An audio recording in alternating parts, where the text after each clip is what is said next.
भगव्या शालीवरून मंत्री नितेश राणे उदय सामंतांमध्ये वाकयुद्ध। रत्नागिरीतल्या लोकांनी जास्तीत जास्त भगवे मफलर वापरण्याचा राणेंचा सल्ला। तर भगवी शाल काढली तर मी हिंदू नाही असं उद्या काही जण म्हणतील। उदय सामंतांचा राणेंना टोला। रखडलेल्या स्थानिक स्वराज्य संस्थांच्या निवडणुकांसंदर्भात आज सुनावणी। तर जानेवारी अखेरपर्यंत मुदतवाढ देण्याची आयोगाची मागणी। न्यायमूर्ती सूर्यकांत आणि न्यायमूर्ती जयमाला यांच्या खंडपीठापुढे सुप्रीम कोर्टात आज सुनावणी होणार। रायगड पुणे घाट माथ्यासह संभाजीनगरला आज पावसाचा ऑरेंज अलर्ट। तर मुंबई पुणे ठाणे पालघर रत्नागिरी पश्चिम महाराष्ट्रासह विदर्भातील काही भागाला पावसाचा येलो अलर्ट। पहाटेपासून मुंबईच्या अनेक भागांमध्ये रिमझिम पाऊस। आज देखील मुंबईत रिमझिम पाऊस पडण्याचा अंदाज। मुंबईतील वाहतूक व्यवस्था सध्या तरी सुरू आहे। मुंबईसह ठाण्यात पालघर भागामध्ये 2 दिवस मेघगर्जनेसह पावसाचा इशारा। त्याचबरोबर राज्याच्या इतर भागात सुद्धा मुसळधार पावसाचा अंदाज।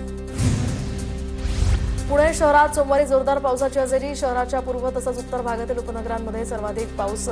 विश्रांतवाडी परिसरात सर्वाधिक 98 मिलीमीटर पावसाची नोंद।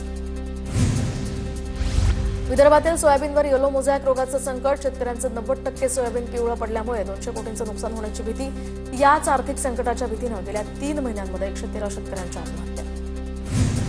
बीड जिल्ह्यातील मुसळधार पावसाचा 6 गावांना फटका। काही भागातील नागरिकांचं एअरलिफ्ट करून रेस्क्यू। तर आज शाळांना सुट्टीही जाहीर। बीडच्या आष्टी तालुक्यातल्या कडा शहराला पुरानं वेढलं। संपूर्ण शहर जलमय झालेली ही ड्रोन दृश्य समोर।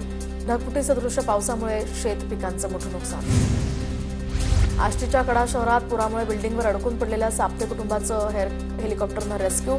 तर साप्ते कुटुंबाच्या घराला पाण्याचा हा वेढा पडल्यानंतर त्यांना हेलिकॉप्टरनं बाहेर काढण्यात आलं।